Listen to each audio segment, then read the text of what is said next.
C'est un plaisir de vous retrouver sur Medi 1 pour ce nouveau numéro de Croissance Verte. Les reptiles n'ont pas toujours bonne presse, surtout lorsqu'on parle des serpents. Et pourtant, ils jouent un rôle important pour l'équilibre des écosystèmes. Leur présence permet par exemple de réguler les populations de certaines espèces, et ce, de manière totalement naturelle. Dans ce contexte, le serpent constitue un élément essentiel de la chaîne alimentaire. C'est pourquoi aujourd'hui, il est vital pour la préservation de la biodiversité et des écosystèmes de les protéger ainsi que tous les autres reptiles. Il existe aussi un lien particulier entre ces reptiles et les végétaux. Pour avoir un aperçu sur l'importance de la préservation des reptiliens, l'équipe de Croissance Verte s'est rendue au reptilarium du parc zoologique de Han, implanté à Dakar, la capitale sénégalaise, pour voir comment sont protégées et élevées différentes races de serpents qui sont pour la plupart en voie de disparition et même menacées dans la nature. Et pour avoir un éclairage approfondi sur le lien entre les serpents et les végétaux, sur ce plateau, nous sommes avec Bassirou Gueye, ethnobotaniste, phytothérapeute. C'est un plaisir de vous recevoir sur ce plateau. Merci, c'est aussi un plaisir pour moi de répondre à votre invitation pour participer à l'éveil des masses, qui est exactement votre credo. Merci Monsieur Gueye, on se retrouve ici juste après notre reportage. Il est signé Giro Togbe et Bachir Bodian. Celui-là, c'est le Muller. Voilà, vous le voyez, il est gentil avec les hommes, mais les gens le tuent. La cinquantaine révolue, cet homme a étudié la vie des serpents aux eaux de Rome en Italie. Ce, pendant 16 ans. Fallou Gueye, sénégalais de nationalité, est un passionné incontournable des reptiles. Cobras, vipères ou encore les pythons sont ses bouts de chou. Ces reptiles sont naturels sous 10 mois, parce que moi je suis né à Diourbel. Bon, à l'âge de 10 ans, quand j'allais à la forêt, je regardais les serpents, vraiment j'avais un amour des serpents. Et quand j'ai allé à Rome, c'est là-bas que j'ai étudié ça scientifiquement. Et je voulais faire quelque chose pour mon pays. Laisser l'empreinte avec le futur, et je suis retourné ici pour planter ça. Oui, j'ai la passion des serpents parce que déjà ce sont des animaux comme les autres, et je voyais que les gens ils ont l'habitude d'élever les moutons pour intérêt et les vaches pour intérêt, pour pouvoir manger, mais les autres animaux je voyais qu'ils étaient un peu abandonnés. Après 26 ans à l'étranger, il a décidé de rejoindre le Sénégal dans la perspective de continuer à parfaire son ambition pour les serpents. C'est de là qu'est née la volonté manifeste de la mise en place d'un reptilarium implanté au cœur du parc zoologique de Han, à Dakar. Je suis retourné au Sénégal. L'État m'a donné l'autorisation d'installer le reptilarium. Parce que maintenant, on protège les animaux. Quand il y a des apparitions de serpents, on nous appelle, on les déloge, on les amène ici. Il y a des familles qui viennent pour faire de loisirs et il y a des gens aussi qui travaillent dans le site. Voilà. De retour, on voyait qu'ici au pays, les gens ils tuaient les serpents. Et on doit défendre les serpents parce qu'ils jouent le rôle, tous les reptiles. On doit les défendre parce qu'ils sont un peu abandonnés, pratiquement les gens. Ils font des élevages de moutons, de chèvres, etc., les animaux qu'on mange maintenant. J'ai pensé qu'on doit continuer à défendre les animaux. Quand je suis retourné ici au Sénégal, j'ai demandé l'autorisation aux eaux et forêts. On retrouve sur ces lieux différentes races de serpents, mais surtout celles qui sont en voie de disparition ou même menacées dans la nature. C'est le cas du Naja, aussi appelé cobra à lunettes ou cobra indien. C'est l'un des plus puissants parmi ceux des cobras et il s'avère souvent mortel, considéré comme le serpent qui tue le plus d'hommes chaque année. Voici le python de Séba, le plus grand de l'Afrique. Il vit dans la savane et les forêts, souvent au voisinage de l'eau ou parmi les collines rocheuses.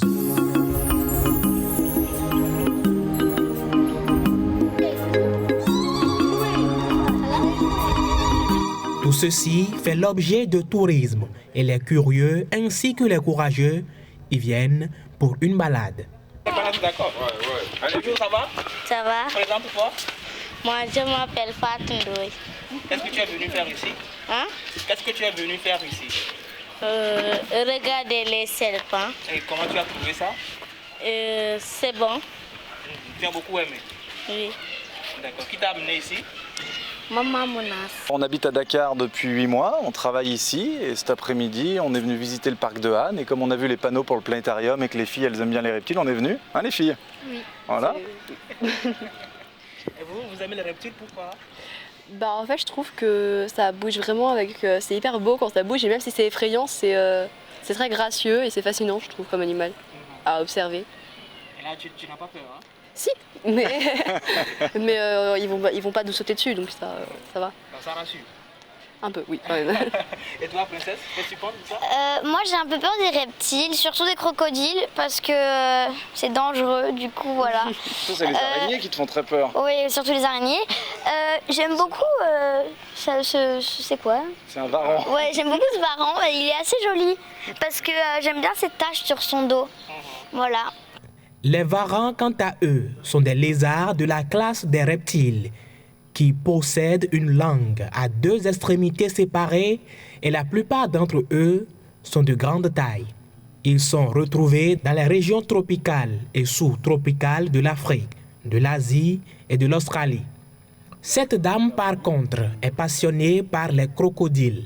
Ce jour, elle visite le centre avec toute sa famille. Est-ce que vous avez un amour particulier pour les animaux ou bien quoi? Moi, c'est les crocodiles. Hein? J'aime les crocodiles. Saliou est un guide au sein du reptilarium. Moi, je suis là en tant que, agent du reptilarium. Je fais tout de toute façon. Et on est là avec M. Falugay, mon père. En tout cas, je travaille là avec lui. Bon, je ne sais pas comment l'expliquer parce que les serpents, c'est quelque chose que j'aime. Au fur et à mesure que tu le fréquentes, là, forcément tu vas aimer les serpents et les reptiles, tout ça, les animaux. C'est ça qui m'a beaucoup encore aidé pour travailler avec mon père. Et voilà quoi, ils sont adorables en tout cas. Bah, souvent, je partais avec mes amis, on attrapait des petits trucs. Donc peut-être c'est ça qui est venu sur moi quoi. C'est pas quelque chose que j'ai forcé quoi. Au début c'était un peu difficile parce que avec les serpents c'est pas facile. Mais au fur et à mesure je me suis adapté à les manipuler, à les dresser. Les reptiles sont d'une grande importance pour la faune et la flore. La conservation des reptiles a donc des implications directes dans la conservation de la biodiversité des paysages agricoles. Équilibre dans l'écosystème parce qu'il y a beaucoup de médicaments qui nous soignent. Ils ont fait à la base du venin de serpent. Si le serpent n'a pas de venin aussi, il joue son rôle sur l'écosystème parce que les souris sauvages sont des rongeurs qui amènent des maladies à les personnes. S'il n'y avait pas des serpents, parce que quand le serpent tue une souris, cette souris-là, dans 20 ans, il peut être des 1000 souris. Parce qu'il y aura des bébés, des petits-fils, ils vont évoluer. Et c'est un travail qu'on doit voir longtemps. C'est pour la génération qui vient. Voilà, c'est pour cela que chaque animal joue son rôle sur l'écosystème. Depuis 2015, avec la création de ce reptilarium, ces jeunes gens ont connu des moments fabuleux avec les serpents. La cage des pitons, j'avais mis un rat. Le rat, le serpent commence à avaler le rat. Elle a pris la tête, parce que le serpent il commence d'abord par la tête. Et il y a un autre python qui a pris la queue. Vous voyez? Celui qui a pris la tête commence à avaler le rat. Et lorsqu'il est venu au bout de la queue, l'autre n'a pas encore laissé. Et lui aussi a continué à avaler l'autre python. Du coup, les visiteurs m'ont appelé. J'ai ouvert la cage, je suis allé à l'intérieur. J'ai vu que ça restait juste la queue du serpent. Tout son corps était à l'intérieur de l'autre python. Je suis entré à l'intérieur, j'ai sorti le python. J'ai essayé de le sauver. J'ai même ce jour-là reçu des morsures. Heureusement que je l'ai sauvé, je l'ai bien sorti. J'ai écarté la bouche de l'autre python. Je l'ai sorti tout doucement. Ça a comme blessure. La première fois que j'étais à Thiès pour attraper les serpents, et mon premier jour que j'ai face à un serpent comme le corbeau comme ça et je l'ai attrapé facilement, ça m'a marqué quoi. Vu qu'au début j'entendais les serpents comme ça et en étant petit on te raconte beaucoup de choses sur les reptiles et tout ça. Mais le premier jour que j'ai attrapé un serpent comme ça, plutôt un cobra, là franchement c'était autre chose quoi. Ouais. Tu étais content de toi même? Ouais, franchement. C'était un exploit? Ouais, c'était un exploit. En plus, à l'époque, je ne pensais jamais qu'un jour viendra, je vais attraper un serpent comme ça. Voilà, et du coup, j'appelle tout le monde de venir découvrir le reptilarium et voir les serpents. C'est intéressant. On va vous apprendre beaucoup de choses sur les reptiles. Il existe environ 3000 serpents naturels dans le monde, dont 200 serpents métissés. Au Sénégal, pays de l'Afrique de l'Ouest, il existe près de 65 races de serpents, pour environ 18 venimeux et 45 non venimeux. Notre interlocuteur procède aussi dans ses locaux à la protection des tortues terrestres. Ça sont les tortues terrestres qui sont là. C'est des herbivores, c'est des animaux qui sont très gentils. Ils n'ont rien contre les hommes, vous voyez.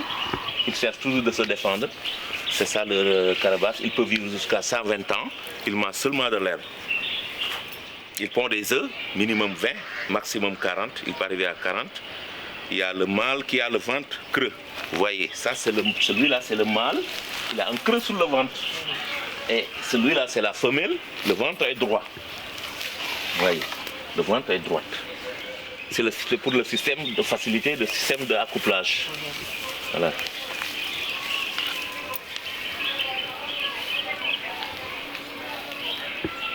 C'est des animaux qui ne latent pas. Quand il fait bébé, il naît adulte comme les serpents.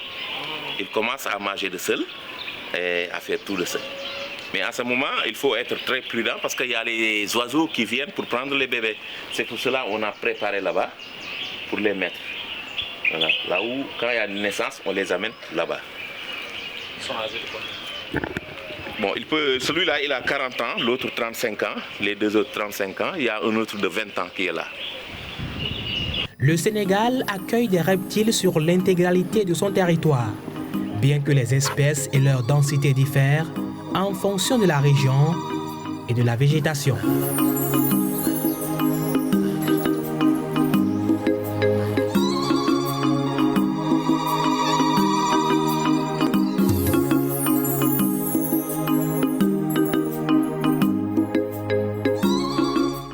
De retour sur le plateau de Croissance Verte et nous sommes avec Bassirou Gueye, ethnobotaniste et phytothérapeute. Monsieur Gueye, d'abord un mot sur les différentes initiatives de préservation mises en place par le Reptilarium du parc zoologique de Han que nous venons de voir à l'instant dans ce reportage. Oui, vous avez très bien raison. Le fait de protéger ces animaux et de faire cette collection nous permet exactement, comme j'ai dit tout à l'heure, lever des masses et éloigner les gens du tabou qu'ils ont des serpents et de la peur qu'ils ont exactement de ces reptiles. Le Sénégal compte des serpents sur l'intégralité de son territoire, bien que les espèces et leur densité diffèrent en fonction de la région et de la végétation. Plus d'une 60aine d'espèces de serpents vivent au Sénégal, dont 8 souvent mortelles pour l'homme et 10 autres venimeuses, mais moins dangereuses. Pourquoi est-ce si important de protéger ces reptiles, comme c'est le cas au Reptilarium de Han? Vous savez, le parc de Han joue plusieurs rôles dans l'environnement et la conservation des espèces qui y vivent. Les serpents étant un animal dont les gens se doutent fort, il est très intéressant de les mettre en protection pour permettre exactement à la population, particulièrement les chercheurs, les profanes et les gens de la société qui toujours entendent parler de serpents sans en avoir même vu, ils ont déjà peur. Parce qu'au Sénégal, on dit qu'à chaque fois qu'on pense au serpent, on pense à la mort. Hein? Il y a même quelques adages dans le Sénégal, surtout avec ce qu'on dit, les maximes et sentences, quand on entend serpent, on prévoit la mort. Et celui qui est mordu par un serpent aussi pense à la mort. Kujan mat, sam xel dem ci dee. Ba ngay dund ak ba ngay dee yépp sam xel dem ci dee. C'est-à-dire, à chaque fois qu'un serpent mord quelqu'un, ses idées sont qu'il va mourir.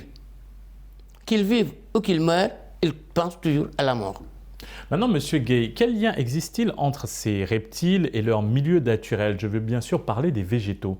Vous savez, les végétaux sont un grand refuge et un grand intérêt pour se nourrir. Parce que vous voyez, sous certains arbres, par exemple, dont certains animaux viennent prendre les fruits, que ce soit les oiseaux, que ce soit les rats, ou d'autres animaux, le petit gibier, par exemple, qui peuvent constituer la nourriture du serpent par rapport à son poids ou à sa taille. Alors c'est quelque chose de très important. Voilà pourquoi certains arbres sont considérés comme étant des refuges où on peut trouver le serpent. Vous voyez donc, cet intérêt-là que les serpents donnent à la nature, alors certaines personnes n'y voient pas. Parce qu'on vous dit, allez chercher tel fruit, allez chercher telle plante. On dit, ah, ça, c'est des arbres où on peut voir les serpents.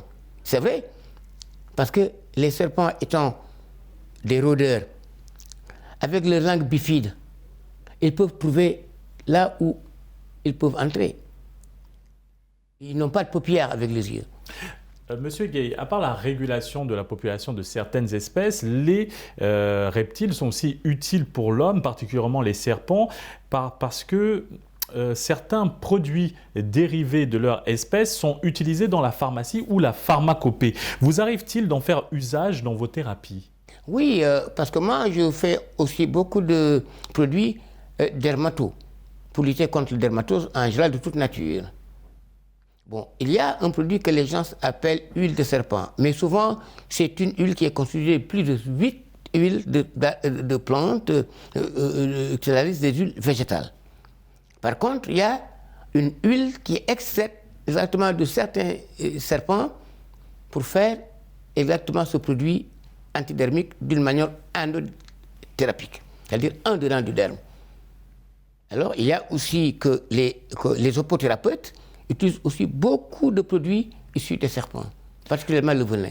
Sur le continent africain, des plantes médicinales sont utilisées pour prévenir et guérir les morsures de serpents. Qu'en est-il de ces types de plantes et quelle est leur efficacité? Il y a certaines plantes qu'on connaît très bien, le Securidaca longipedonculata, que les Wolofs appellent fouf, parce que le nom fouf déjà, le mot fouf, parle exactement du souffle du serpent. Alors, il y a aussi la Phlaglea africana, qui est aussi une plante qu'on appelle le ngunsai en Wolof. Ce sont des plantes qui sont utilisées, et le Sclerocaria birea. Il y a plusieurs plantes qui sont utilisées, on les appelle souvent herbes à serpent, arbustes à serpent ou plantes à serpent. Alors donc, on prend des extraits, des racines, des écorces, des fruits ou même de la poudre qu'on transforme et qu'on met dans de petits sachets en voyageant avec pour ceux qui font exactement les cultures dans les zones où les serpents prolifèrent beaucoup. Cependant, face au coût onéreux des sérums anti-venimeux qui restent pourtant les seuls cliniquement approuvés, le recours à la phytothérapie pourrait-il constituer une alternative sérieuse au traitement des morsures de serpents? Oui, pratiquement, mais il y a certains serpents qui mordent, souvent, ces produits ne sont pas valables. Même le sérum seul ne suffit pas. Il faut aller à la chirurgie. Par exemple, comme le Bitis arietanus que vous avez vu sur le reportage de M. Gay, qui est un très grand herpétologue. Vous voyez, il aurait pu peut-être vous dire que certains serpents comme le Bitis, on l'appelle la vipère urtante, quand il mord, il ne suffit pas simplement de mettre le sérum, mais il faut faire exactement de la chirurgie, sinon alors tout va être bousillé dans l'organisme. Mais quand même, il y a non seulement des produits issus des végétaux, issus de certains animaux, mais aussi avec de la méthode traditionnelle, pure, avec des nœuds ou des massages. Monsieur Gueye, quelle lecture faites-vous de la situation de la médecine par les plantes, au Sénégal en particulier, et en Afrique, plus globalement? Très complexe. Parce qu'il y a trop de charlatans, d'abord. Ce qui a retardé même, peut-être, chez ce nez, le surpoids de la manufacture pharmaceutique ou du lobby médicinal ou pharmaceutique, moi je vois qu'il y a trop de phytothérapeutes, de tradipraticiens qui ne sont que des charlatans parce qu'ils n'ont pas reçu exactement l'éducation qu'il fallait. Mais au Sénégal, cette médecine est tolérée et non autorisée par une loi, contrairement à certains autres pays africains. Je peux citer le Bénin, par exemple. Il y a une grande ressource en phytothérapie, mais qui a aussi la loi qui leur permet d'exercer comme l'auraient fait les médecins. Vous voyez donc, il arrive souvent beaucoup d'accidents avec ces gens qui ne maîtrisent pas la fonction parce qu'ils disent l'avoir hérité de leur père. Alors comment mieux réguler la phytothérapie au Sénégal selon vous? Oh là, c'est-à-dire moi j'aurais préféré qu'on donne exactement un bon pourcentage de mots et de patients pour voir quel est le pourcentage de physiothérapeutes ou de tradipraticiens qui auraient pu dire que je peux guérir ce mal ou ces maux. Moi, ce que j'ai envie à la médecine dite classique, c'est le diagnostic fiable. Même le médecin, quand il n'a pas de diagnostic, il est comme tout le monde. Il est comme un mécanicien devant une voiture en panne, il sent clé de dépannage. Il peut peut-être repérer la panne, mais pas la réparer.